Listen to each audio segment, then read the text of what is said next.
Jamás imaginé que la traición más brutal de mi vida ocurriría dentro de mi propia empresa, y orquestada por los hijos que crié con amor. Volví a la oficina a las 7:45 de la noche. No porque quisiera. Había olvidado una carpeta con documentos bancarios sobre el escritorio, contratos hipotecarios que debía firmar antes del viernes. No pensé que encontraría a nadie. A esa hora, la empresa ya dormía en penumbra, como siempre lo hacía después de las 6. El ascensor subió lento, como si supiera lo que estaba por pasar. Cuando se abrieron las puertas en el piso 21, escuché algo que no esperaba. Voces. Luz en la sala de reuniones. Pasos. Primero creí que se trataba de los empleados de limpieza, pero al acercarme reconocí al instante esas voces, la de mi hija y la de su marido, Rachel, Daniel. Mi cuerpo se tensó. Algo en mi pecho se contrajo, como un instinto que despierta justo antes del golpe. Me acerqué en silencio sin querer escuchar, pero sabiendo que ya no podía evitarlo. La puerta estaba entornada, y sus palabras nítidas. Mamá ya no es útil, dijo Rachel con una frialdad que me heló la sangre. Es una carga, y sinceramente me avergüenza, me paralicé. ¿Avergonzarte? Preguntó Daniel, casi con burla. Sí, respondió ella sin dudar. ¿Tú has visto cómo habla últimamente en las reuniones? Confunde nombres, repite historias del pasado como si fueran lecciones. La última vez llamó al gerente Robert cuando se llama Luis. Es patética. Mi corazón empezó a latir con fuerza. Cada palabra caía como un puñal lento. Tenemos que sacarla, continuó Rachel. Ya no podemos seguir pretendiendo que tiene el control de algo. Daniel soltó una risa corta. Ella todavía cree que la respetan. Ella todavía cree que es indispensable, replicó Rachel. Por favor, la mitad de los empleados no le contestan ni los correos. ¿Y viste cómo se viste últimamente? Como si se hubiera quedado estancada en los años 90. Da pena ajena. Esta empresa necesita una imagen nueva, limpia, profesional. Se hizo un silencio que dolía más que cualquier palabra. Entonces Daniel dijo, con voz suave, calculadora: ¿y si no acepta? Ya sabes cómo es. Le gusta sentirse mártir, capaz y se pone dramática. La respuesta de Rachel fue un cuchillo. Si no firma por las buenas, firmará por las malas. Ya hablé con el abogado de papá. Podemos alegar deterioro cognitivo. Él dice que a su edad es fácil presentar una evaluación. Solo necesitamos a un psiquiatra colaborador que la evalúe. Con eso la declaramos incapaz y le quitamos el control legal. Sentí un mareo. Tuve que apoyarme en la pared. ¿Era esa mi hija? ¿Qué harías si tu propia hija preparara tu caída con una sonrisa en el rostro y un abogado en la sala? Si esta historia tocó algo en tu corazón, suscríbete al canal y activa la campanita para no perderte el próximo capítulo de Margaret. ¿Y Andrew? Preguntó Daniel, bajando la voz. Andrew es un cobarde, escupió Rachel. Siempre fue. Mientras Melissa esté cómoda y no le toquen el sueldo, no moverá un dedo. Ya hablé con él, y no se va a interponer. Una parte de mí quería irrumpir en la sala, gritar, lanzar los años, los sacrificios, los desvelos en la cara de ambos. Pero otra parte, la parte que había fundado una empresa desde cero, que había criado 2 hijos con las uñas, sabía que necesitaba escuchar más. Lo haremos esta semana, dijo Rachel con tono firme. Le vamos a presentar los papeles el viernes, le hablaremos bonito. Mamá, ya es hora de que descanses. Te lo has ganado. Tienes derecho a una jubilación tranquila. Mentiras. ¿Y si no firma? Insistió Daniel. Entonces la destruimos, legalmente, como a una empresa quebrada. Ya no es nuestra madre, es un obstáculo. Un obstáculo. La palabra me atravesó como vidrio. Un obstáculo. La mujer que hipotecó su casa para salvar la empresa cuando Rachel aún jugaba con muñecas. La que se quedó noches enteras cuidando a Andrew con fiebre mientras respondía correos de inversores. La que cubrió la deuda de Daniel sin decirle una sola palabra. Ahora yo... ¿Un obstáculo? Me alejé en silencio, paso a paso, como si el aire mismo se hubiese hecho pesado. No sentía las piernas, solo una quemazón en el pecho y una claridad que, aunque dolorosa, era imposible ignorar. Mi hija ya no era mi hija, o quizá nunca lo fue. Bajé las escaleras como en trance, Salí al estacionamiento con las llaves en la mano temblando. Al sentarme al volante me vi reflejada en el espejo retrovisor. Ojos cansados, pelo gris, rostro que ya no ocultaba los años. Pero detrás de todo eso, una chispa. Una chispa que no conocía. Una chispa que decía, no, esta historia no terminará como ellos creen. Aún recuerdo el olor del cemento húmedo en las manos, mezclado con el polvo de obra y el café frío de las madrugadas. Nadie me regaló nada, ni un metro cuadrado. Cada rincón de esta empresa fue arrancado al mundo con uñas, con noches en vela, con cuentas justas y miedo disfrazado de firmeza. Yo aprendí a leer planos antes de aprender a dormir tranquila. Aprendí a hablar fuerte para que me escucharan hombres que solo respetaban a otros hombres. Aprendí a estar sola, sin llorar, porque no había tiempo para lágrimas.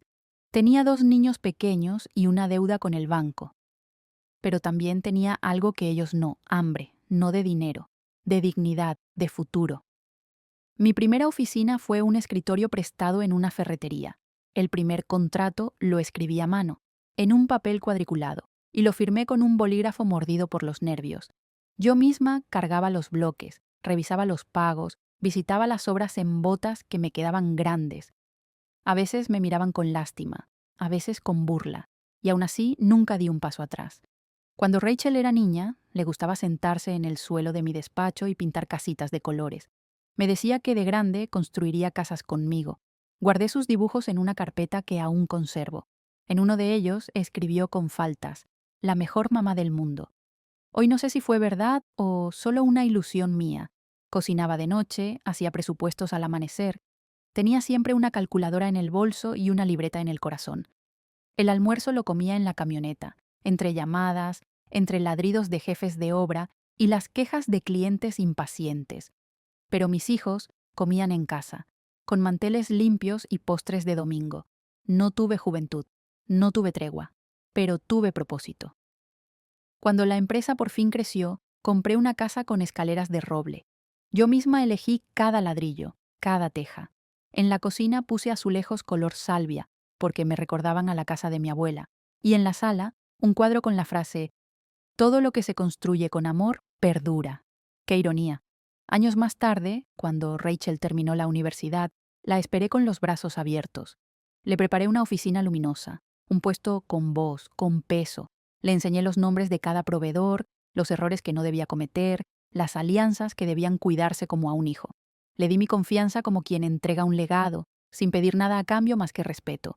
Y no me quejé cuando Daniel, su esposo, empezó a opinar más de la cuenta.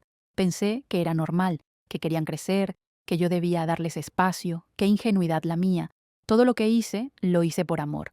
Pero el amor no siempre es garantía de gratitud. A veces, el amor se convierte en una trampa, una soga tejida con hilos de sacrificio que, al final, otros usan para ahorcarte. Lo más cruel no es que me quieran sacar de la empresa, lo más cruel es que me quieran borrar, como si nunca hubiera existido, como si yo no hubiera sido la primera en llegar y la última en apagar la luz durante 40 años. Quieren renovar la imagen, dicen, modernizar, pero no se trata de eso, se trata de poder, de codicia, de reemplazarme con sonrisas falsas y frases de marketing. Se olvidan de que yo no soy un logotipo, yo soy el cimiento, y si derriban los cimientos, ¿qué quedará? Esa noche, al llegar a casa, pasé la mano por la baranda de la escalera, aquella que yo misma había mandado a pulir. Me detuve frente al retrato familiar en la pared. Éramos 4, todos sonrientes, todos falsamente unidos. Me miré a los ojos, los míos de antes, y no me reconocí. Pensé, ¿cómo se rompe algo que tardaste toda una vida en construir, sin que nadie se dé cuenta? Y entonces supe la respuesta.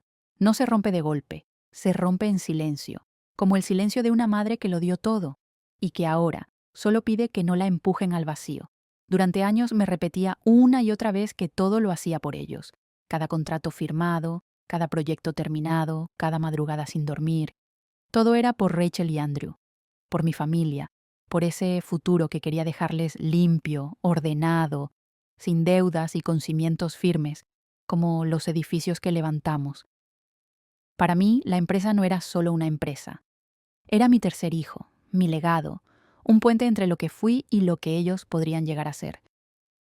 Rachel siempre fue ambiciosa. Desde pequeña caminaba derecha, miraba a los adultos con firmeza y pedía explicaciones como si ya tuviera un escritorio propio. No era una niña fácil.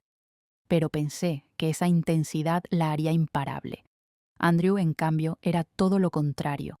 Callado, observador, un alma más frágil, más suave. Nunca le gustó el conflicto, y muchas veces se escondía tras la voz más fuerte de su hermana. Lo quise igual, sin esperar que cargara con nada. Melissa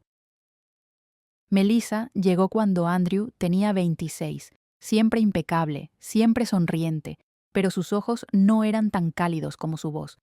Había algo en ella que me hacía mantener cierta distancia, no desconfianza exactamente, pero sí una precaución que no supe explicar. Al principio, me ilusionaba pensar que al dejarles una empresa sólida, podrían trabajar juntos, apoyarse, construir una nueva generación de Whitmore con valores. No necesitaban empezar desde cero como yo lo hice. Lo tenían todo: infraestructura, contactos, prestigio, una historia escrita con esfuerzo. Pensé que lo cuidarían. Pensé que me cuidarían. ¿Cuánto me equivoqué? Rachel empezó a hablar de cambios estructurales apenas asumió su nuevo cargo. Quería rebranding, campañas digitales, una sede nueva más cerca de los centros financieros. Yo escuchaba, sí, pero también sentía cómo sus ideas se instalaban como un veneno lento, como si todo lo que habíamos construido hasta entonces fuera obsoleto, vergonzoso, como si yo fuera un mueble viejo que no combinaba con los nuevos tonos de la sala. La primera vez que dijo, en una reunión, que ya era hora de actualizar la cultura de liderazgo, lo dijo mirando a la ventana, pero todos sabían a quién se refería.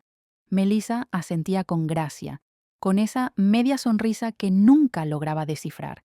Nunca opinaba mucho en voz alta, pero luego me enteraba de cosas que solo podían haber salido de ella. Comentarios sobre mis métodos anticuados, sobre mi resistencia al cambio, incluso sugerencias sobre cómo optimizar el directorio, es decir, dejarme fuera. Andrew no decía nada, solo bajaba la mirada, y eso dolía más que cualquier palabra. Yo lo había visto enfermarse de niño por los nervios, lo había defendido en la escuela cuando lo acosaban, le había dado el dinero para comprar su primer auto, y ahora, verlo tan callado, tan cómodo en su silencio, me desgarraba por dentro. Una tarde, en una cena familiar, Melissa comentó entre risas: «Margaret, deberías considerar un retiro. Así podrías viajar, descansar, vivir un poco». Lo dijo con tono ligero, pero en sus ojos no había ligereza, había cálculo. Rachel añadió enseguida: «Sí, mamá, has trabajado toda tu vida. Es tiempo de disfrutar». Y en su voz, por primera vez, escuché impaciencia. Me tragué el vino de un sorbo y forcé una sonrisa. Me excusé al baño, pero en realidad subí a mi habitación, cerré la puerta y lloré, no por miedo, sino por el descubrimiento. Ellos no querían mi bien, querían mi lugar. Y lo más devastador no fue darme cuenta de eso, sino aceptar que, quizás, lo habían querido desde siempre. Durante años fui la roca, la red, la que sostenía todo cuando todo se caía. ¿Quién me sostenía ahora? ¿A quién le importaba lo que yo sentía? Si desaparecía mañana, ¿llorarían o solo revisarían las claves de acceso? Mi familia solía ser la razón por la que lo hacía todo. Ahora eran la razón por la que estaba aprendiendo a no hacerlo más. No fue de un día para otro. Las traiciones verdaderas nunca lo son.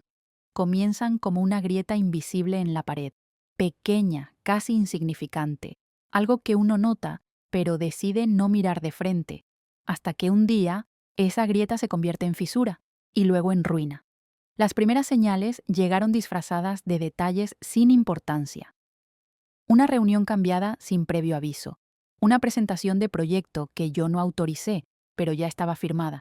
Un proveedor que me dijo, con nerviosismo, que Rachel había dado su palabra sobre un acuerdo que yo ni siquiera conocía. Pensé que era desorden, confusión. Creí que podía solucionarlo hablando. Llamé a mi hija a mi oficina. Le pregunté si podíamos coordinar mejor los flujos de información. «Mamá, no te tomes todo tan a pecho», dijo, con esa sonrisa condescendiente que solo usan los jóvenes cuando quieren desarmar a los viejos. Es solo que estamos agilizando procesos, nada grave, nada grave. Me repetí eso durante días, hasta que dejó de ser creíble. Comencé a notar miradas distintas en los pasillos. Empleados que antes se detenían a saludarme ahora bajaban la voz cuando yo pasaba. Algunos fingían llamadas, otros evitaban cruzar palabra. Y lo que más dolía, los nuevos no sabían quién era yo. Literalmente. Un día, una asistente me pidió con amabilidad que esperara en recepción porque la señora Rachel está en una reunión. No se dio cuenta de que hablaba con la fundadora, con la mujer cuyo apellido colgaba en bronce en la entrada del edificio. Ese día llegué a casa. Me senté en la cocina con una taza de té que no pude terminar y me pregunté si era yo la que estaba perdiendo la razón o si, en cambio, era el mundo el que se había vuelto ciego. Un jueves por la mañana llegué a una junta del comité directivo a las 8:57. Siempre empezaban a las 9. Cuando abrí la puerta ya estaban todos reunidos. Las diapositivas habían comenzado. Nadie me esperó. Nadie guardó silencio. Rachel ni siquiera levantó la mirada. Daniel me señaló una silla vacía sin decir palabra. Me senté. Durante una hora, escuché cómo hablaban de la empresa como si yo no estuviera allí. Cambiaban términos. Usaban siglas que no conocía. Habían renombrado áreas enteras sin consultarme. Yo había construido esa sala. Había elegido esa mesa de madera, esas sillas de cuero, ese reloj suizo que marcaba cada segundo de mis años invertidos. Y ahora todo me era ajeno. Cuando terminó la presentación, levanté la mano. Quisiera hacer una observación sobre el plan de expansión. Rachel me interrumpió sin levantar la vista del iPad. Lo discutimos en la sesión del martes, mamá. ¿Qué sesión?, pregunté. Se hizo un silencio incómodo. Daniel carraspeó. Te mandamos el correo, ¿no? No lo recibí, respondí, aunque sabía perfectamente que no existía tal correo. Rachel suspiró. Deberías revisar mejor tu bandeja. Últimamente se te están escapando muchas cosas. La frase se quedó dando vueltas en mi cabeza durante días.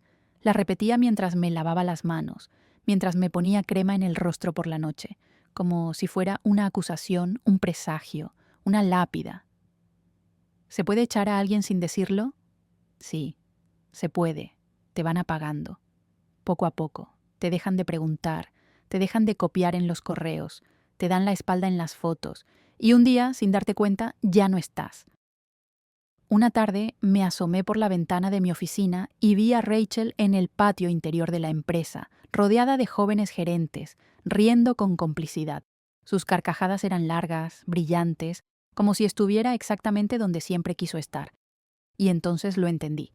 No era que se le había escapado la oportunidad de cuidarme, era que nunca pensó hacerlo. El sonido del teléfono me despertó antes del amanecer. Era una vibración suave, insistente. 6:12 de la mañana. Lo cogí con los ojos aún entornados, pensando que algo grave había pasado. Y sí, algo se había roto, solo que no fue un accidente. Fue deliberado. Mamá, es momento de que descanses. Ya tenemos todo preparado para la transición. Hoy a las 3 haremos oficial el anuncio. Rachel. Leí. Volví a leer. Y esta vez, las palabras ya no eran solo letras, eran cuchillas. Ya tenemos todo preparado. Como quien embala una mudanza, como quien liquida una cuenta bancaria, como quien cierra una etapa y deja el cuerpo afuera. ¿Era así como me decían adiós? No, te queremos, no, gracias por todo, no, hablemos con calma. Solo una notificación, una sentencia, una barrida de poder hecha con la frialdad de un reporte contable. Quise respirar, pero el aire no entraba. Sentí un vacío tan hondo que ni siquiera las lágrimas sabían por dónde salir. Me levanté sin fuerza. La casa estaba muda. Mi taza seguía en el fregadero desde la noche anterior. La manzanilla ya marchita. Fui hasta la ventana del pasillo. Afuera, los primeros rayos del día intentaban colarse. Yo no los vi. Solo veía las letras de ese mensaje tatuadas en mi mente, como fuego. ¿Quién era esa hija que me escribía así? A las 7:04 llegó otro mensaje. Por favor, no lo tomes a mal. La empresa necesita sangre nueva. Sangre nueva. Entonces la mía ya no servía. Esa sangre que un día sangró en las manos para que sus zapatos fueran nuevos. Esa sangre que parió sola mientras el padre firmaba un contrato lejos. Esa sangre que se quedó sin dormir, sin comer, sin vivir, para que ellos no tuvieran que renunciar a nada? Lancé el teléfono al sofá. Sentí que me temblaban las piernas. Caminé hasta el baño. Me vi en el espejo. No me reconocí. Vi una sombra. Una mujer que llevaba mi nombre pero no mi fuerza. Una madre que estaba siendo desechada como si nunca hubiera importado. A las 8:36, otra notificación. Daniel habló con Recursos Humanos. Te respetaremos como presidenta honoraria, sin firma, sin funciones. La sala de juntas llevará tu nombre. ¿Presidenta honoraria? ¿Sin firma? ¿Sin voz? ¿Eso era todo lo que quedaba de mí? Una placa. Una sala. Una madre reducida a un muro de bronce. Me senté en la cama. Tomé la libreta donde solía anotar mis ideas, mis sueños, mis cálculos. Pasé las páginas. Encontré un dibujo de Rachel, hecho con crayones, cuando tenía 8 años. Yo y mi mamá, construyendo casas. Teníamos los brazos largos, las sonrisas torcidas. Yo llevaba casco, ella también. La Margaret de ese dibujo estaba feliz. La Rachel de ese dibujo me daba la mano. Y ahora me arrancaba la voz con guantes blancos. A las 10:12, último mensaje. No hagas esto difícil, mamá. Esto es lo mejor para todos. Tu legado seguirá, pero tú ya no eres necesaria para liderarlo. Tu legado seguirá, pero tú ya no. Ese día no almorcé. No abrí el correo, no respondí llamadas. Me senté en el sillón de la sala, con la manta sobre las piernas, viendo por la ventana sin ver, y me repetí en silencio, como un mantra que quema. Crié a la persona que ahora quiere borrarme. A veces, la mente no necesita palabras, solo una imagen, una luz encendida sobre una mesa llena de papeles, una mujer con el cabello recogido, los ojos cansados y una taza de café frío al borde del codo. Esa era yo. Solía quedarme hasta la madrugada revisando presupuestos con la calculadora en una mano y la factura de la luz en la otra. Me aprendí los nombres de todos los obreros. Sabía cuántos hijos tenía cada uno, cuándo debían pagar el colegio, cuándo necesitaban un adelanto. No tenía margen para el error. Si un ladrillo salía mal, todo el edificio lo sabría.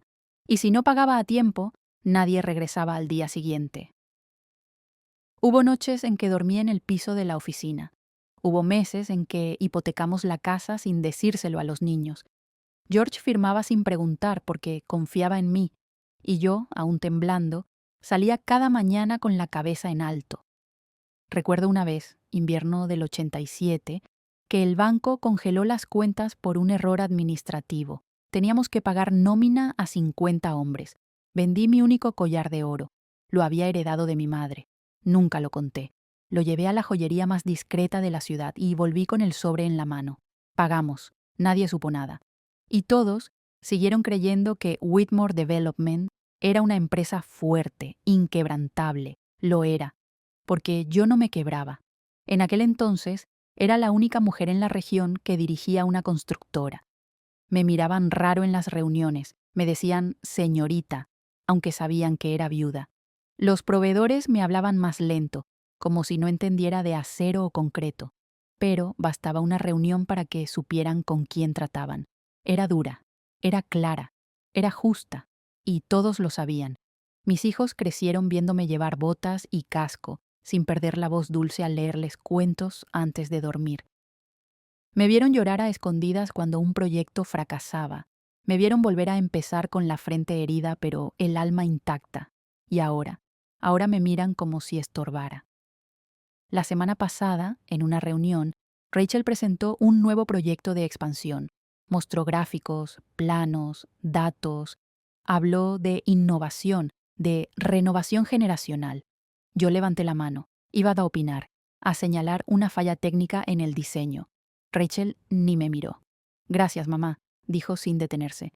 Lo revisaremos después. Después, lo revisaremos. Gracias.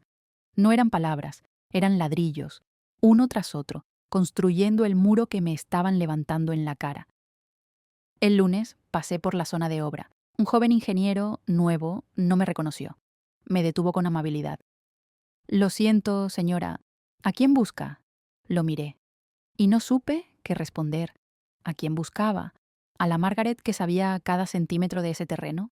¿A la madre que pensó que construía un imperio familiar? ¿O a la mujer que ya no tenía lugar ni en su propio legado? Esa noche me senté sola en el comedor. Abrí una botella de vino que guardaba para una ocasión especial. Brindé conmigo misma, por todas las veces que dije sí cuando quería decir no, por cada sacrificio que nadie recordó, por cada factura pagada con silencio. Y entonces, con la copa temblando en mis dedos, me atreví a pensar algo impensable. Tal vez ya no soy nada para ellos.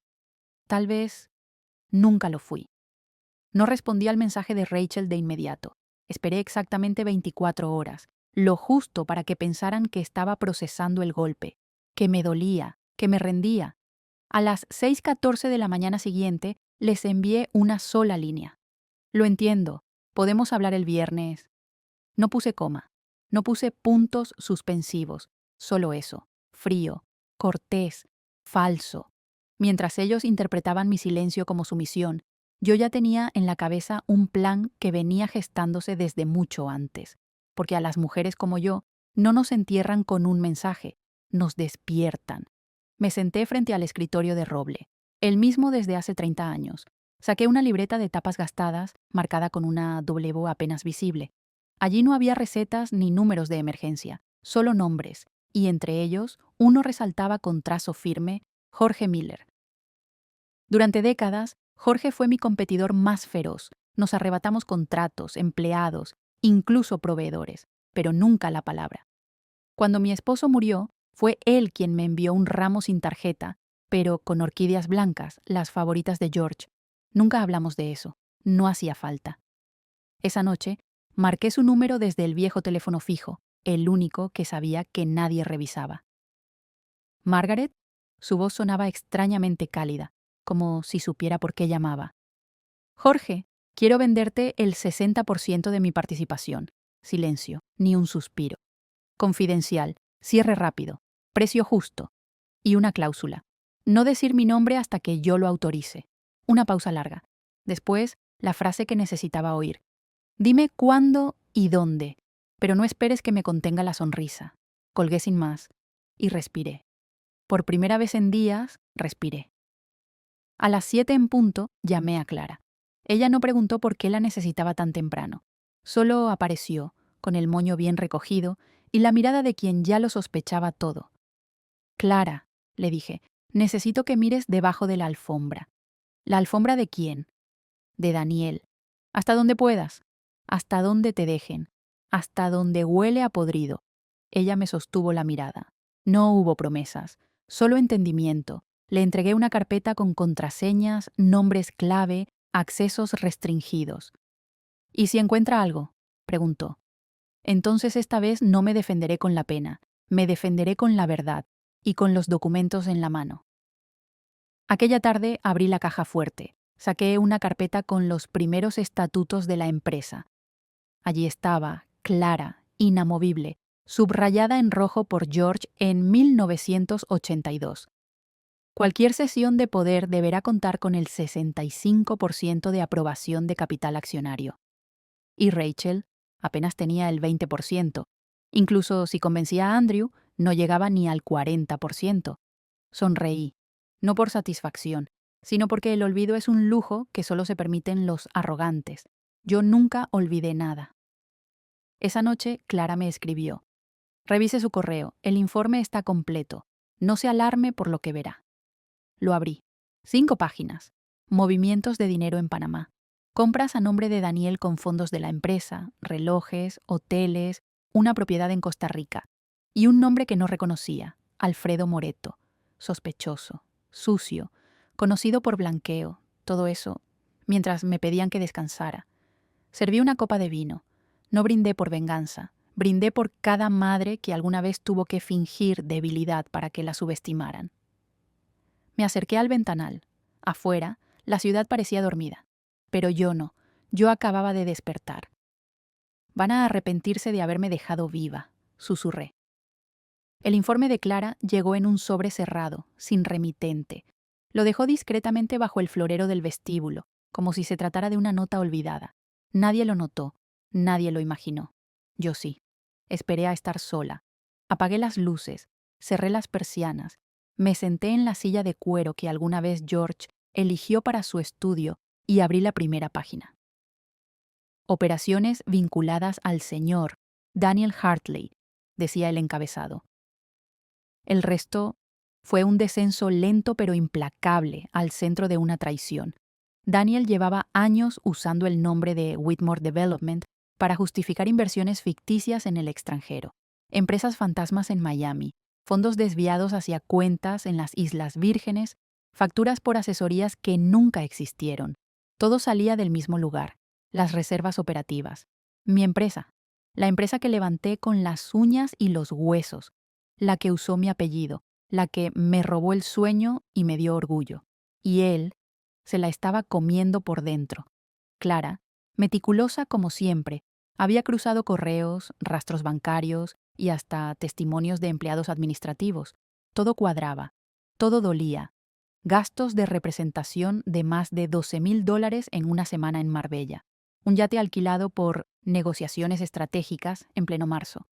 2 relojes Hublot declarados como obsequios corporativos. Mi pulso temblaba.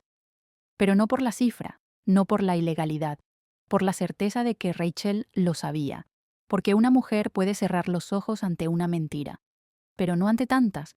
Pensé que no podía doler más, hasta que abrí el segundo sobre, el que llevaba el nombre de Melissa. Clara lo había investigado por intuición, nada más. Pero a veces, la intuición de una mujer que observa en silencio vale más que cualquier auditoría. Melissa, mi nuera, la madre de mi nieta, había solicitado el acceso parcial a los fondos del Fondo George Whitmore para la educación juvenil. Ese fondo lo creamos con George hace 20 años para ayudar a jóvenes sin recursos a estudiar ingeniería y arquitectura. Cada centavo que entraba estaba destinado a becas, materiales, formación.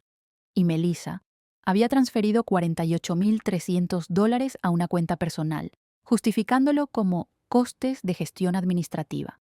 4 transferencias, ninguna autorizada, ninguna reportada. Ese dinero, el que debía pagar los libros de un muchacho de 17 años en Durham o el uniforme de una chica de 16 en Newark, ahora estaba en una cuenta con flores doradas, a nombre de una mujer que usaba el apellido Whitmore con orgullo, pero sin honor. Apoyé la cabeza entre las manos, y por primera vez en años lloré en voz alta, no por el dinero, no por los papeles, sino porque me sentía traicionada hasta los huesos.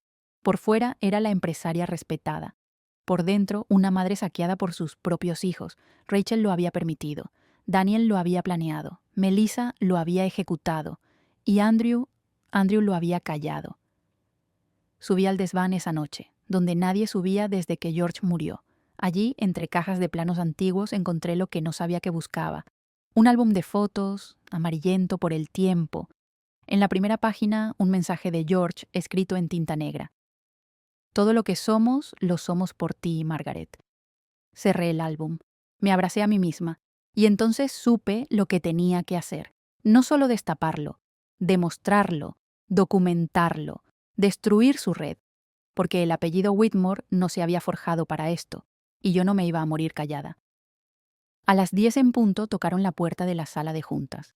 Rachel entró primero, vestida de blanco, como si se creyera la heredera de una dinastía que ella misma no había fundado. Daniel la seguía, con el teléfono en la mano y una sonrisa torcida. Melissa, siempre un paso detrás, traía una libreta que no necesitaba. Y junto a ellos, un hombre de traje oscuro que no saludó, su abogado.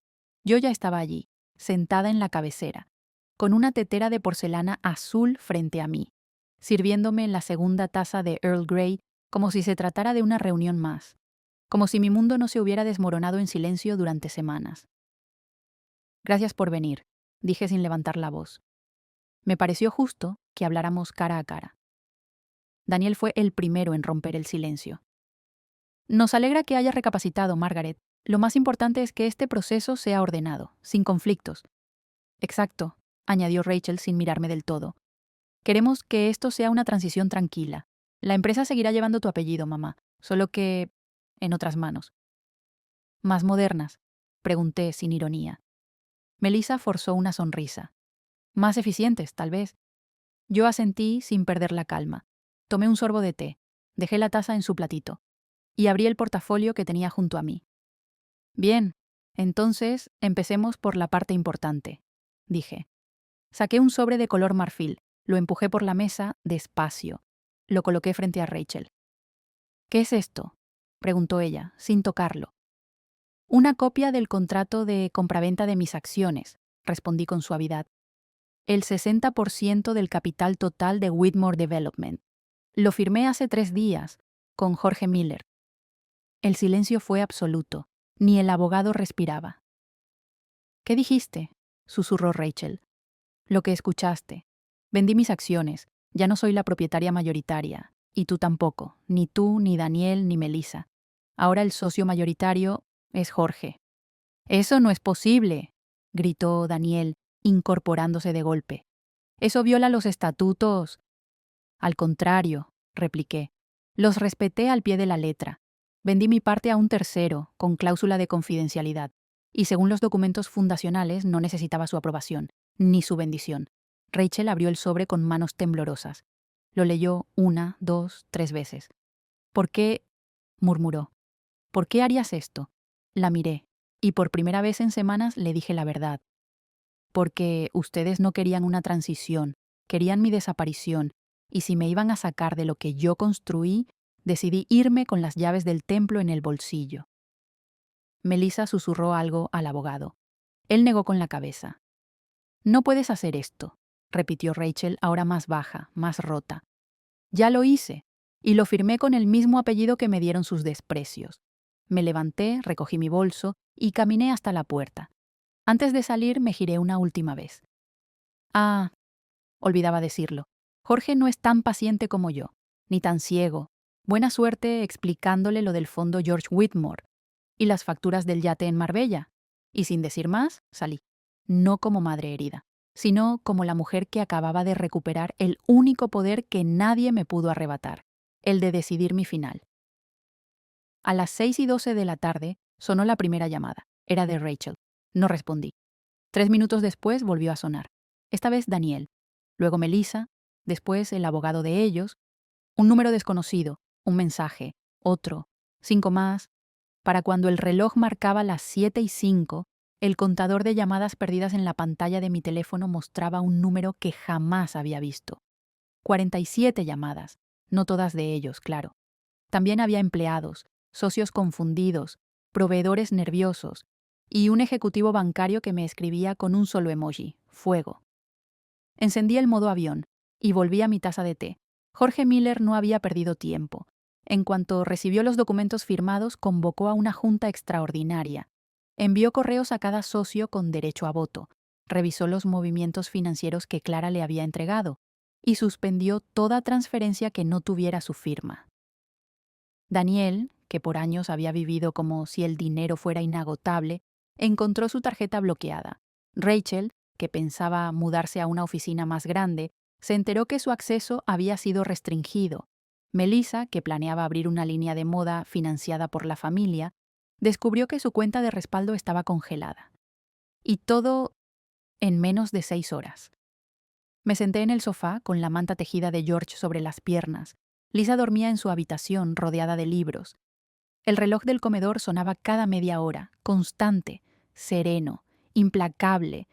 El mundo afuera ardía, mi mundo se acomodaba, y sin embargo no sentía alegría, tampoco culpa.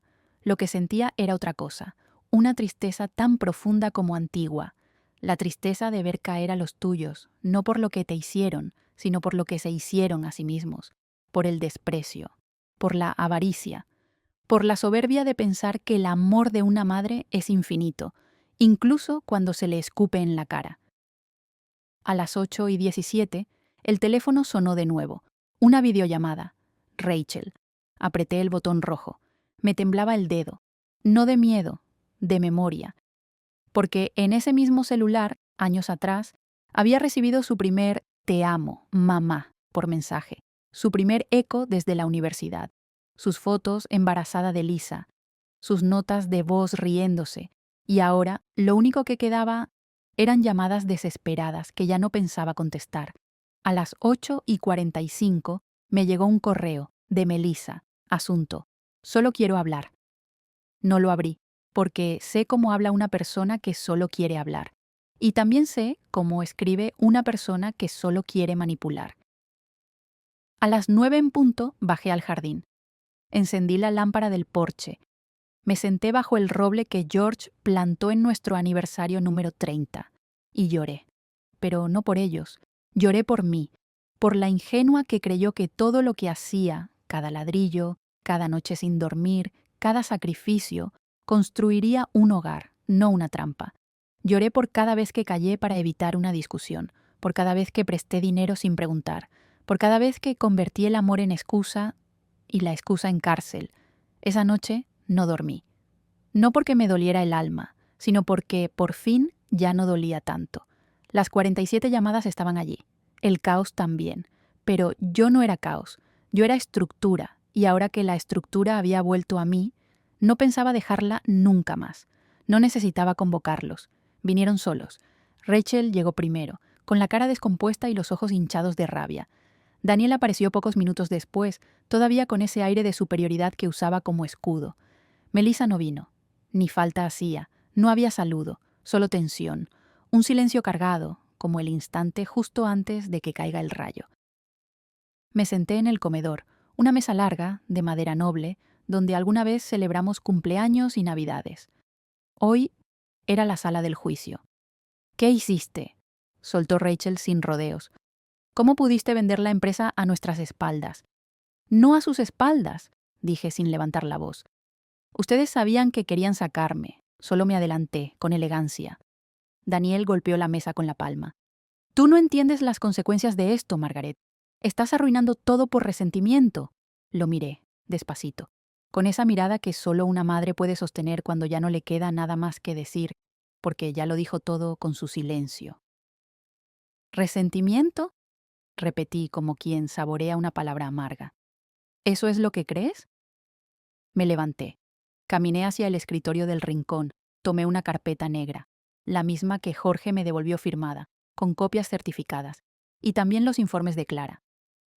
Volví a la mesa, coloqué los documentos uno a uno como cartas marcadas en una partida donde ya sabían que iban a perder. Aquí está el resumen de gastos personales registrados como representación corporativa, Daniel. $12,000 en una semana, un yate en Marbella, 2 relojes de lujo, todo cargado a nombre de Whitmore Development, todo cruzado con transferencias bancarias reales, todo auditado. Daniel palideció. Eso no prueba nada, dijo en voz baja.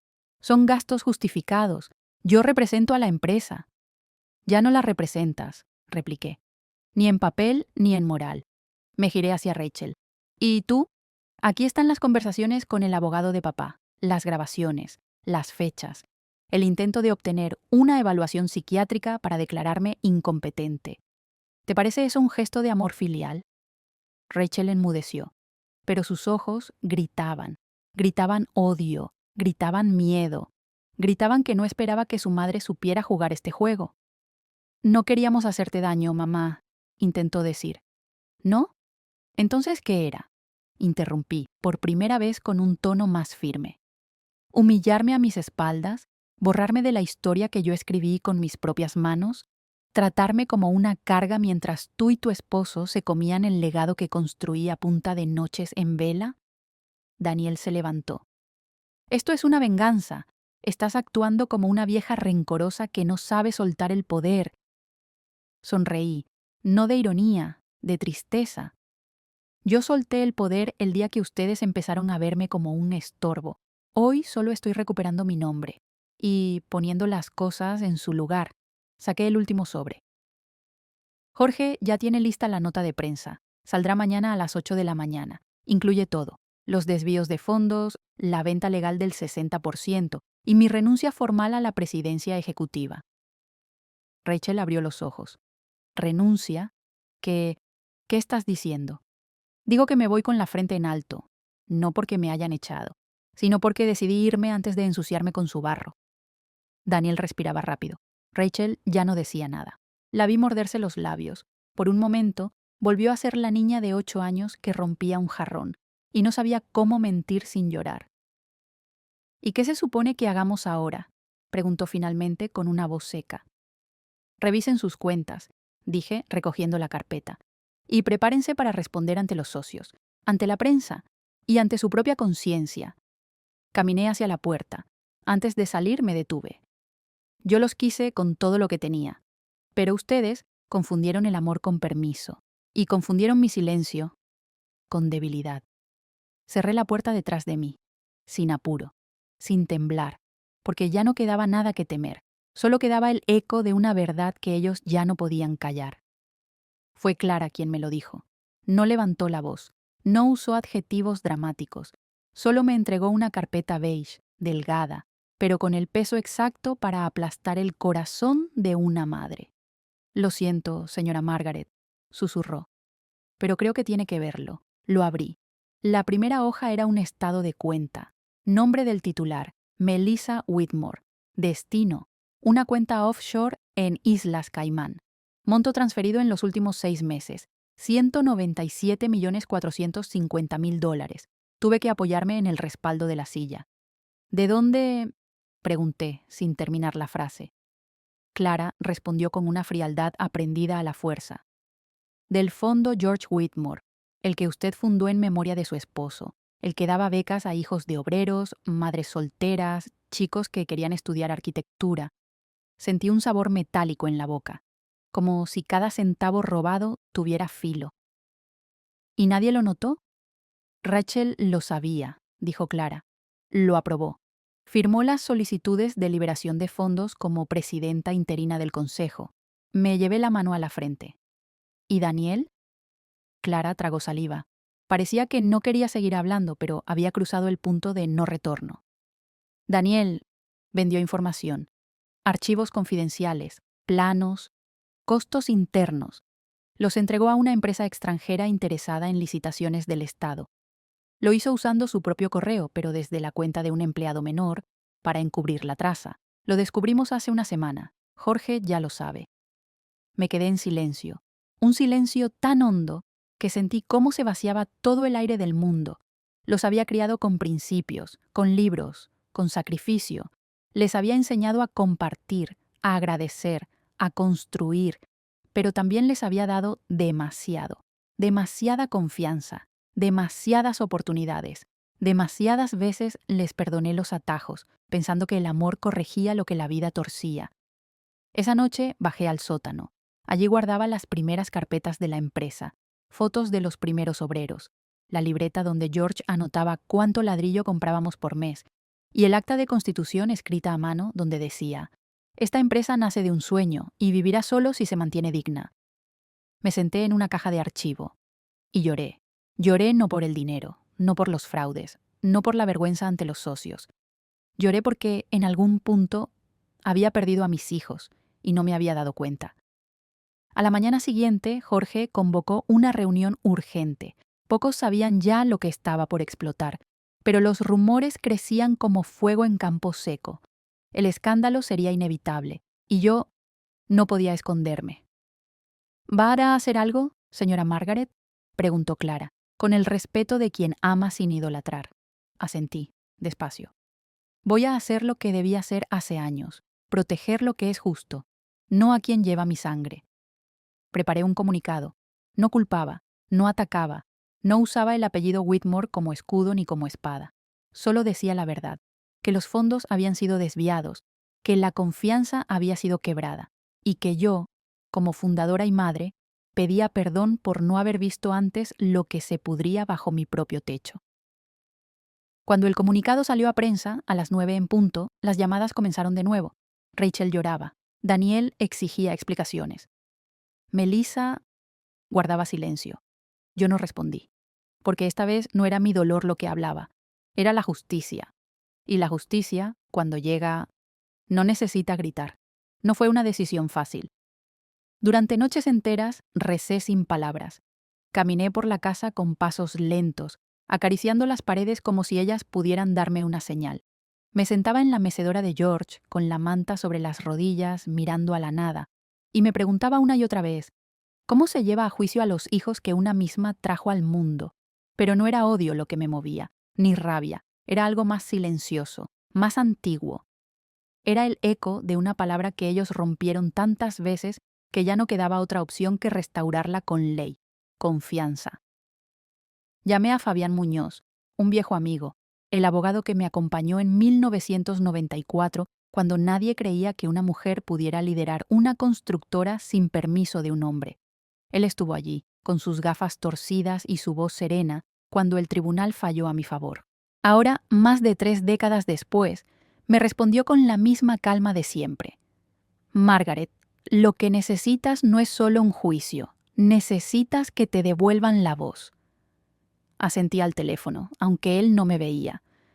Esta vez Fabián no luchó solo por mí, luchó por todas las madres que lo dieron todo, y fueron desechadas como si no valieran nada. La demanda no fue un golpe seco, fue un gesto firme, una línea trazada con dolor, una manera de decir hasta aquí. Se presentaron 3 acusaciones: administración fraudulenta, por el uso indebido de fondos del Fondo George Whitmore; colusión interna, por favorecer a empresas externas usando información confidencial; manipulación para incapacidad legal simulada; un intento deliberado de apartarme de mis derechos como fundadora. Los nombres estaban allí: Rachel Whitmore, Daniel Harley, Melissa Whitmore, mis hijos, mi familia, mi herida abierta. Fabián me acompañó en cada paso. Me explicó que esto no era venganza, era reparación, y que la ley, aunque fría, también puede ser un lugar de ternura. Si una madre la usa para proteger, no para destruir. El día que se notificó la demanda, Rachel vino a mi casa. No llamó antes. Tocó la puerta como si aún fuéramos madre e hija, compartiendo tardes de té. La abrí. No lloraba, pero temblaba. ¿De verdad vas a hacer esto, mamá?, me preguntó con la voz rota. No, Rachel, dije con suavidad. Tú lo hiciste. Yo solo firmé los papeles. Ella bajó la cabeza. No somos delincuentes. No, respondí. Solo son personas que cruzaron una línea creyendo que nunca habría consecuencias. Y eso también se llama traición. Quiso decir algo más, pero no pudo. Y se fue. La vi alejarse por el camino de piedra, ese que George construyó para que los niños pudieran correr sin tropezar. Pensé en ella a los 5 años, con las trenzas despeinadas y una sonrisa que podía sanar cualquier enojo. Pero ya no era esa niña, y yo ya no podía fingir que lo era. Lisa me abrazó esa noche. Abuela, ¿estás triste? No supe qué responder. Estoy reparando algo, dije al fin. Algo que se rompió muy hondo. Y cuando uno repara con amor, mi vida también duele. No sé cómo terminará este juicio. Puede que gane, puede que no.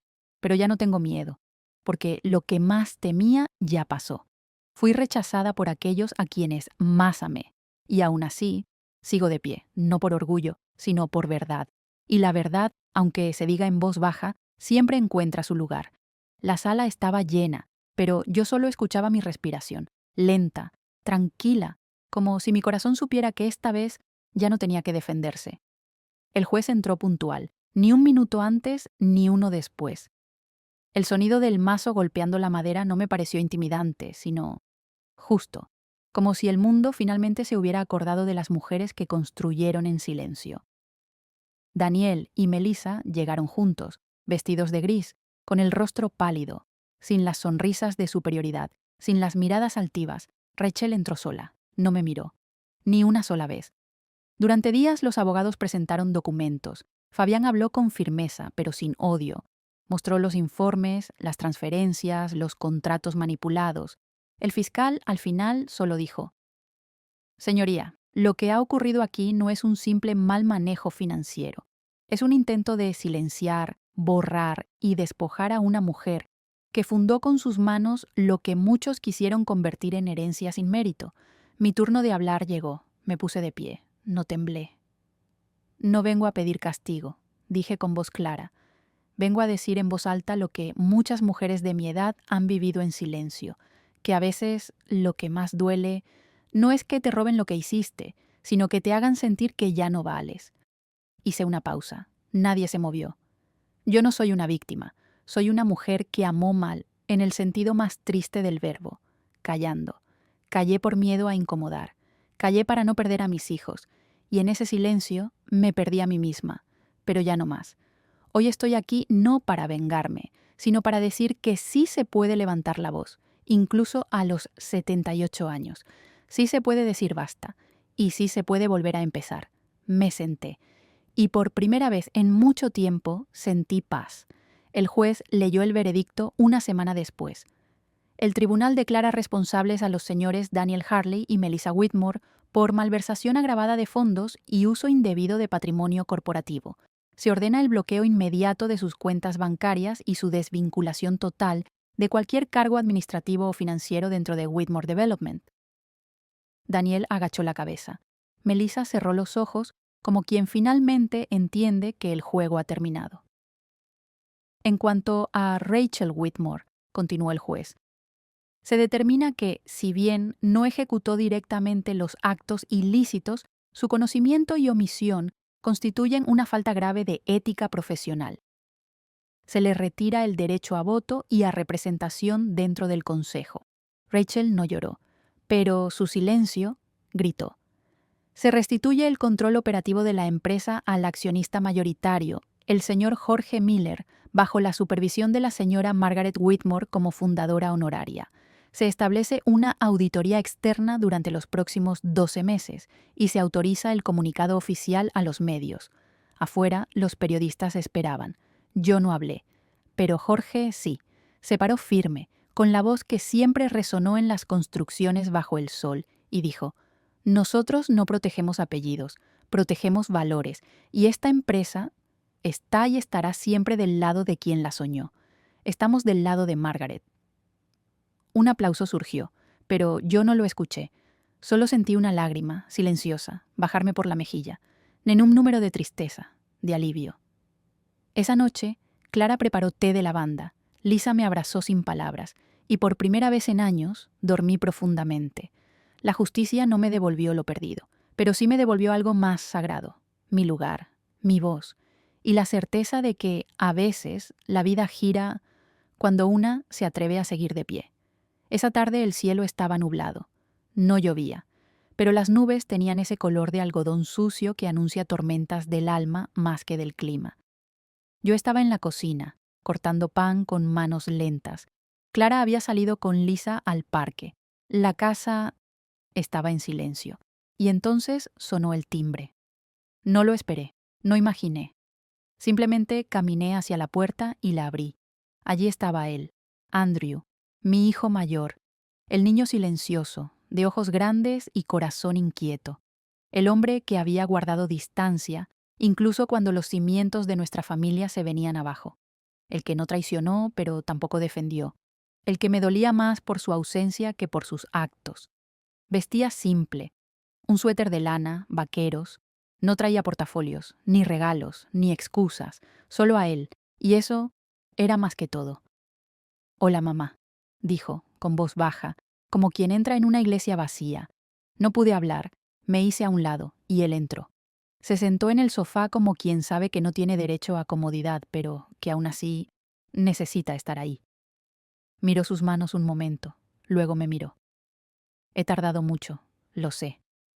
Yo me senté frente a él, el pan aún en la mano, las lágrimas detenidas, como si mi cuerpo no supiera si llorar o respirar primero. «Mamá», susurró, «no vengo a pedir nada, no vengo a explicarme, solo quiero decirte que lo vi todo». Y me callé, por cobarde, por miedo, por no querer elegir bando. Y al final, eso también fue traición. Mis labios temblaron. «No me protegiste», logré decir. Él asintió y bajó la cabeza. «No te protegí. Cuando Rachel te trataba como si fueras invisible, cuando Daniel se reía de ti a tus espaldas, cuando Melissa manipulaba a Lisa, yo lo veía y no hice nada. Cerré los ojos, no por rabia, sino porque nunca imaginé que escuchar la verdad doliera tanto y sanara igual». «Papá estaría avergonzado de mí», dijo Andrew, rompiéndose. «Pero más aún, estaría orgulloso de ti. Mamá, lo hiciste sola, sola, y nadie te pidió perdón. Así que hoy lo hago yo, te pido perdón, no como empresario, no como hijo pródigo, solo como el niño que una vez se durmió en tu regazo creyendo que nada malo podía pasar si tú estabas cerca».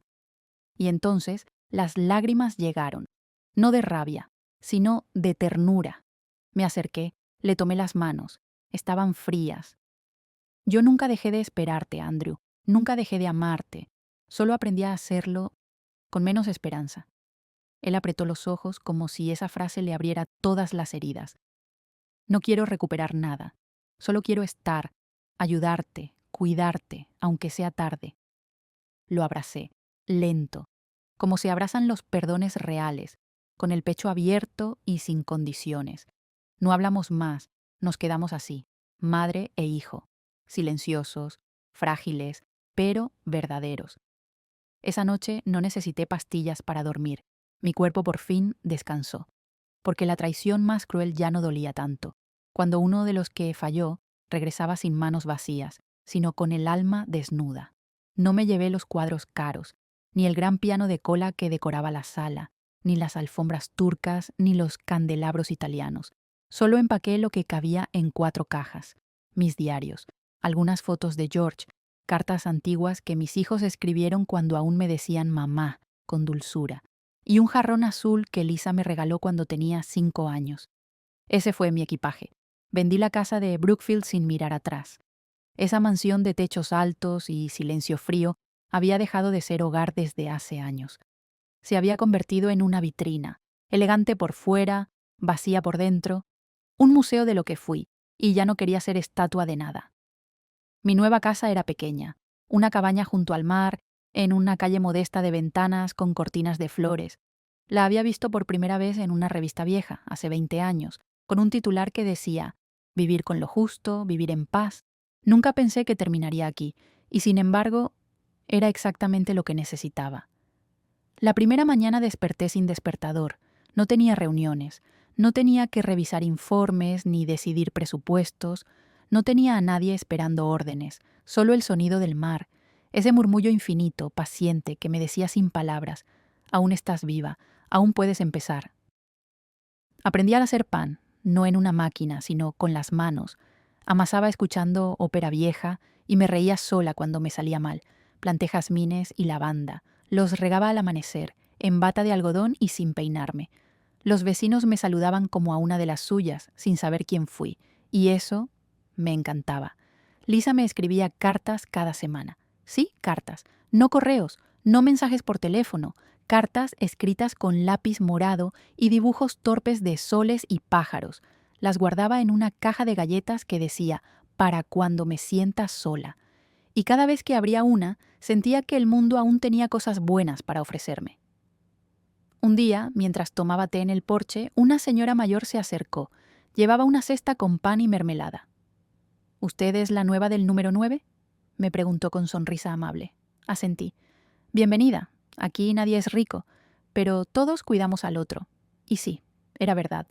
A la semana ya conocía a Carmen, que tejía mantas para el hospital, a don Tomás, que contaba historias de barcos aunque nunca había salido del puerto, y a Valeria, una viuda de mi edad que me enseñó a bailar tango en la cocina.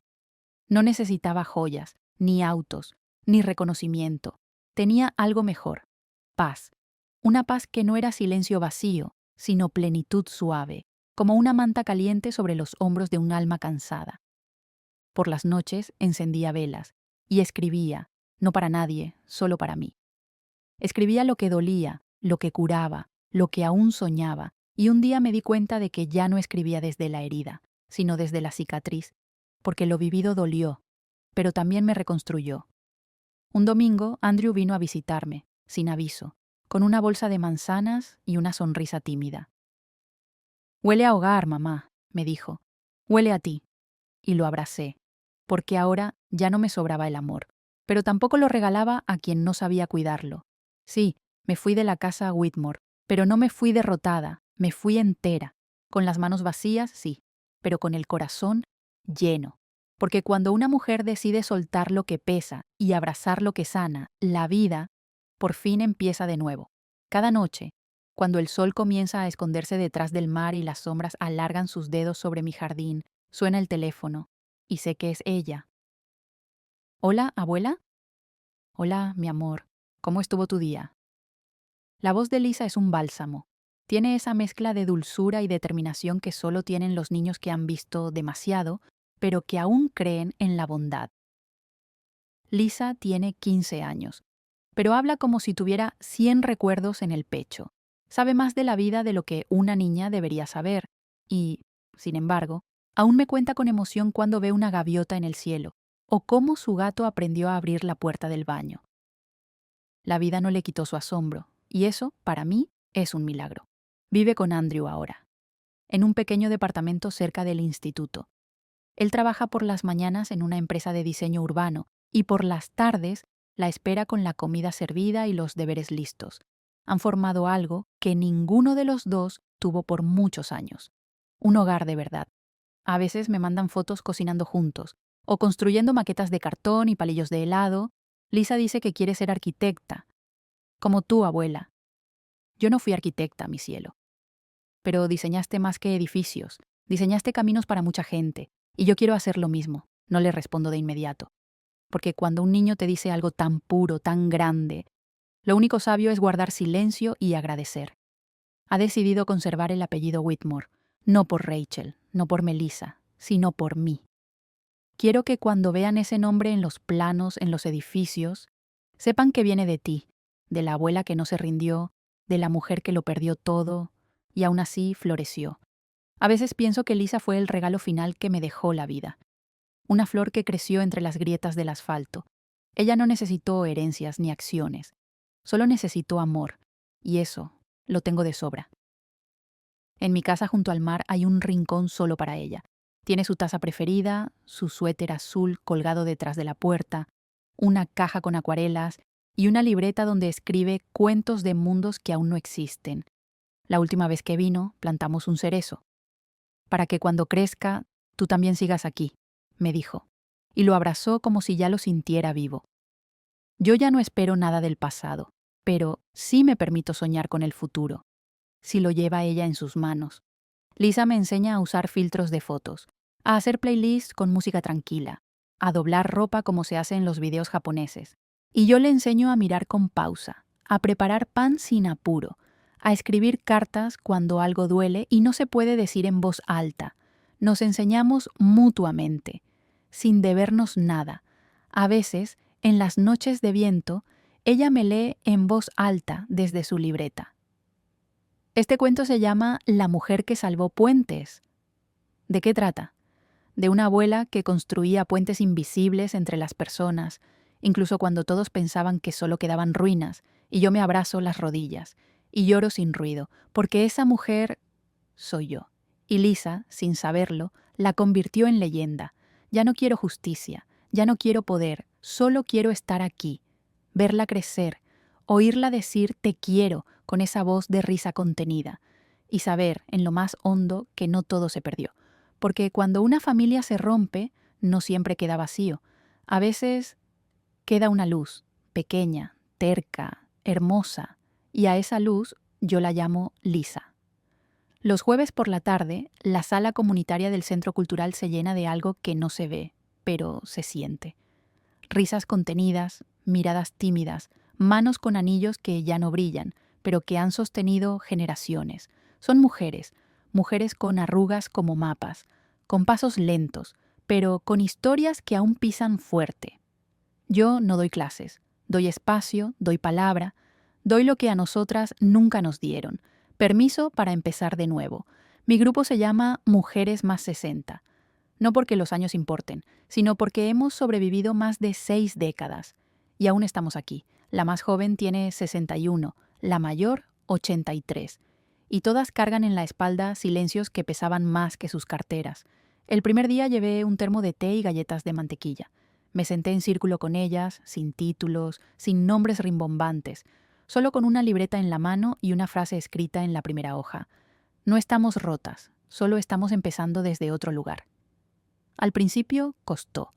Muchas venían con la idea de aprender a vender algo, hacer una tiendita, no depender más de los hijos. Pero pronto entendieron que esto no iba de dinero. Esto iba de recuperar el poder que les arrancaron a fuerza de tú cállate, no opines, ya estás vieja. Cada semana compartimos algo, historias, errores, recetas, planillas de Excel hechas a mano e ideas locas que antes hubieran dado vergüenza y ahora dan ganas de aplaudir. Una de ellas, Beatriz, Empezó vendiendo mermeladas en frascos reciclados. Otra, Lucía, hace arreglos florales con ramas del parque. Y la más rebelde, Carmen, abrió un canal de YouTube donde enseña a tejer con audios de rock de fondo. Pero lo más importante no es lo que hacen, es lo que se atreven a hacer. Mujeres sin miedo, mujeres que no piden permiso, mujeres que por fin entienden que no es tarde, si aún respiras. Yo les cuento mi historia poco a poco, no como un drama, sino como una forma de decirles, si yo lo viví, tú también puedes salir. A veces lloro, a veces se ríen, y muchas veces terminamos abrazadas sin decir palabra, como si el silencio fuera una manta caliente que nos cubre la espalda. Una tarde, una de ellas, Rosa, me tomó la mano. Margaret, toda mi vida me dijeron que debía aguantar, que las mujeres decentes no se quejan. ¿Y ahora qué piensas?, le pregunté. Ahora sé que no éramos débiles, solo fuimos educadas para no molestar. Y todas asentimos, porque era verdad. Al final de cada sesión, escribimos juntas una frase en un pizarrón viejo. La última decía, tengo más arrugas que antes, más cicatrices, pero también más coraje, y eso no lo cambio por nada. Me preguntan si voy a expandir el grupo, si pienso hacerlo en línea o en otras ciudades, y yo solo sonrío. Si esto ayuda a una mujer a dejar de pedir perdón por existir, entonces ya vale la pena. Mi vida ya no gira en torno a juntas de directorio. Ahora gira alrededor de mujeres que florecen sin primavera, que hacen pan con manos que antes limpiaban lágrimas y que, por fin, se miran al espejo sin pedir perdón. A veces me siento cansada, pero nunca vacía, porque cuando llego a casa y abro una carta de Lisa, o cuando veo el rostro iluminado de Beatriz vendiendo sus frascos en la feria, sé que este nuevo capítulo de mi vida es, tal vez, el más poderoso de todos. No somos invisibles, no estamos de sobra, no estamos acabadas. Somos mujeres más de 60 y estamos empezando. La vi sentada en el banco de madera, junto al parque donde suelo caminar por las tardes. El sol caía suave entre los árboles y el aire olía a pan tostado de alguna casa cercana. Pero en ella todo era invierno, estaba sola. Vestía un abrigo beige muy limpio, pero sus manos temblaban. En una de ellas un pañuelo arrugado, en la otra una carta arrugada aún más. No suelo acercarme a extraños, pero algo en su mirada me detuvo. Había algo roto allí, que reconocí como propio. ¿Puedo sentarme?, le pregunté con voz baja. Ella asintió, sin mirarme. Sus ojos seguían perdidos en un punto que no existía. Mi hijo me quitó todo, susurró, como si la confesión se le escapara sin permiso. A los 72 años no tengo casa, ni cuentas, ni lugar donde ir. El nudo en su garganta era el mismo que yo había sentido aquella noche, frente a la puerta de vidrio. El mismo que tantas madres conocen, el que se forma cuando el amor se convierte en deuda. No dije nada al principio, solo dejé que el silencio nos envolviera, mientras las hojas secas bailaban a nuestros pies. A veces, el consuelo no empieza con palabras, empieza con compañía. ¿Y ahora qué hago?, preguntó al fin, mirándome con esos ojos grises llenos de pena. ¿Con qué se empieza cuando ya no se tiene nada? La miré, la tomé de la mano, y respondí desde lo más hondo de mi alma. Se empieza con un paso, con un no a tiempo, con una amiga que escuche sin juzgar. Se empieza por decidir que aún mereces algo más. Ella parpadeó, y por primera vez algo brilló en sus ojos. No era esperanza aún, pero sí la posibilidad de que existiera. Le hablé de mis clases, de las mujeres más de 60 que ahora tejían su propio destino con hilos de dignidad. Le conté que yo también lo había perdido todo: respeto, casa, nombre, incluso la fe en mis propios hijos. Y sin embargo, aquí estaba, viva, libre y más fuerte que nunca. ¿Cómo hiciste para no odiarlos? Esa pregunta me la han hecho muchas veces, y la respuesta no siempre es fácil. No los odié, pero dejé de justificar lo imperdonable. Aprendí que ser madre no significa aceptar el abuso, que el amor no se prueba aguantando el dolor, y que a veces amar a una misma es el único camino para sobrevivir. Ella lloró, pero ya no era llanto de derrota, era llanto de quien por fin se da permiso de doler. Antes de irse, me pidió un papel y un bolígrafo. Anotó mi nombre, mi número, y prometió venir el jueves al taller. No tengo nada que llevar. Tráete a ti misma. Eso basta. Se abrazó a sí misma y caminó despacio, pero firme, como quien por fin recordó que caminar es posible. Esa noche, mientras regaba las plantas del balcón, pensé en ella. En todas las ella que hay por ahí, sentadas en bancos fríos, creyendo que se acabó el camino. Y supe que mientras exista una mujer dispuesta a escuchar a otra, nunca será demasiado tarde para volver a empezar.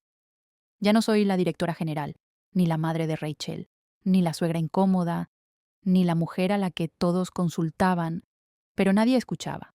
Ahora simplemente soy Margaret Whitmore, y por primera vez en casi 80 años estoy viviendo, no solo existiendo. Cada mañana abro las ventanas de mi casita frente al mar. El viento salado me acaricia la cara, las gaviotas gritan en la distancia, y yo respiro. Pero no como antes. Ahora respiro con presencia, con gratitud, con libertad. Mi té sabe distinto. Mi espalda ya no se curva por la presión. Mi rostro refleja arrugas, pero también paz. Y eso, para mí, es riqueza. El jardín crece con desorden encantador. Hay lavandas, jazmines y hasta un limonero testarudo que aún no da frutos, pero no me importa. Lo riego igual, como a mí misma, porque aprendí que no todo tiene que dar. A veces solo basta con ser. No vivo sola. Vivo conmigo misma. Y qué compañía más desafiante, más hermosa, más difícil de aprender a querer. Cocino para mí, pongo música para mí, me visto con colores que me alegran a mí. Y si bailo en la sala sin motivo, no tengo que explicarle a nadie por qué. Lisa me escribe todas las semanas. Sus cartas huelen a esperanza. Me cuenta de sus clases de arquitectura, de sus dibujos torcidos, de cómo dice en la escuela que su abuela es la mujer que construyó cosas cuando nadie se lo permitía. A veces lloro, en un número de tristeza, de sanación, porque ella es la promesa de que lo que sembré no se perdió, solo tomó otro camino.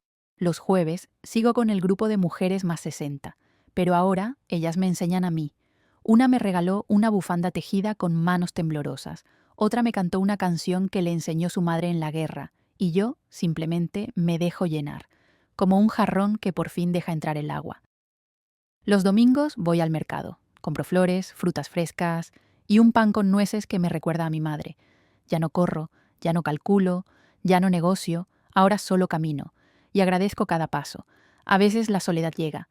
Toca la puerta sin avisar, se sienta a mi lado mientras leo, pero ya no me asusta. Le sirvo té. Y hablamos. Porque entendí que la soledad no es enemiga, solo es una parte de mí que pide ser escuchada. Mi nombre ya no aparece en revistas. No hay reuniones importantes, ni llamadas urgentes. Pero mi agenda está llena de momentos que antes no cabían en mi vida. Una siesta sin culpa, un paseo sin reloj, una carta escrita a mano, una margarita que crece entre las piedras. No necesito que me aplaudan, ni que me reconozcan. Solo necesito esto, sentirme en paz. Y lo estoy, porque sobreviví a mis propios hijos, a sus traiciones, a sus vacíos, y aún así, no dejé que me convirtieran en una mujer amarga. A veces me miro en el espejo y me pregunto, ¿dónde estaba yo todos estos años? Y me respondo con ternura, esperando a que tú te dieras cuenta que merecías vivir, no solo cumplir. Mi historia no es un final feliz, es un comienzo digno, uno donde el amor propio no es una moda, sino una necesidad vital. No tengo todo lo que soñé, pero tengo lo esencial, mi voz, mi paz, y la certeza de que aún a los 78 se puede volver a florecer. ¿Y tú? ¿Desde dónde empezarías si por fin te dieras permiso de vivir? Lo que aprendí al volver a ser yo misma, hay heridas que no sangran, pero duelen toda la vida, como el dolor de ser traicionada por quienes criaste con amor, como el silencio de un hijo que ya no te llama, como la mirada indiferente de quien un día te dijo mamá. Pero entre esos escombros, Margaret no se rindió, se levantó, no para vengarse, sino para devolverse a sí misma lo que tantos intentaron quitarle, la dignidad. La historia de Margaret no es solo la de una madre, es la historia de miles de mujeres que han dado todo, olvidándose de sí mismas. Es un susurro que dice, Nunca es tarde para volver a empezar. Nunca es tarde para vivir. De verdad, puedes perderlo todo, dinero, estatus, incluso a tu propia familia, pero si conservas tu bondad, tu coraje y tu luz interior, entonces no te has perdido a ti misma. Si alguna parte de esta historia rozó tu corazón, no la dejes pasar en silencio. Dale like, compártela y cuéntame en los comentarios, ¿en qué momento de tu vida tuviste que elegirte a ti por primera vez? Suscríbete al canal si alguna vez te sentiste sola, pero decidiste seguir, porque aquí no solo contamos historias, aquí honramos el valor de las mujeres que aprendieron a decir basta y a comenzar de nuevo. Esta es una historia ficticia que no pretende ofender ni atacar a nadie. Fue creada únicamente para transmitir una lección significativa a los espectadores, y todos los nombres de los personajes son completamente ficticios.